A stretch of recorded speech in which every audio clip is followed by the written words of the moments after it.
கொடைக்கானலில் விடுதியில் தங்கியிருந்த 70க்கும் மேற்பட்ட மாணவர்களுக்கு வாந்தி, மயக்கம் ஏற்பட்டிருக்கிறது.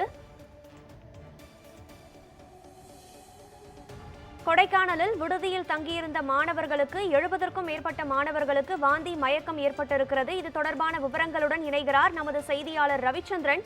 வணக்கம் ரவிச்சந்திரன்.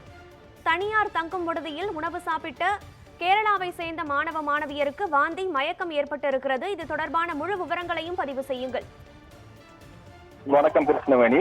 அதாவது மலைகளின் இளவரசி என்று அழைக்கப்படும் கொடைக்கானலில் ஒவ்வொரு ஆண்டும் நவம்பர் மற்றும் டிசம்பர் மாதங்களில் கேரளாவிலிருந்து மாணவ மாணவர்கள் அதிக அளவில் வருகை புரிவர்.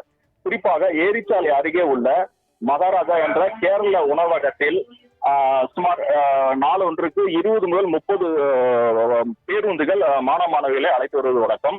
இதே போல் நேற்று இரவு மூணாறிலிருந்து கொடைக்கானலுக்கு வந்த மாணவ மாணவியர்கள் அந்த மகாராஜா என்ற அந்த கேரள உணவு விடுதியில் இரவு உணவு அருந்தியுள்ளனர். இரவு அருந்தியவர்கள் அதாவது அதிகாலை அவர்களுக்கு வாந்தி மற்றும் மயக்கம் ஏற்பட்டுள்ளது.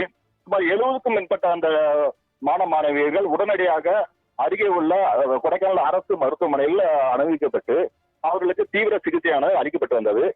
இந்நிலையில் தற்பொழுது இந்த உணவு விடுதியில் உணவு பாதுகாப்புத்துறை அதிகாரிகள் தீவிர சோதனை மேற்கொண்டு வருகின்றனர்.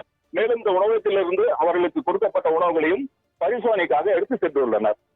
இதனால் இந்த கொடைக்கானலில் தற்பொழுது பரபரப்பு நிலவி வருகிறது. கொடைக்கானலில் தனியார் தங்கும் விடுதியில் உணவு உண்ட கேரள மாணவர்களுக்கு வாந்தி, மயக்கம் ஏற்பட்டிருக்கிறது. இதை அடுத்து சுகாதாரத்துறை அதிகாரிகள் அந்த விடுதியில் ஆய்வு மேற்கொண்டு வருகின்றனர். இது தொடர்பான முழு விவரங்களையும் பதிவு செய்தமைக்கு நன்றி ரவிச்சந்திரன்.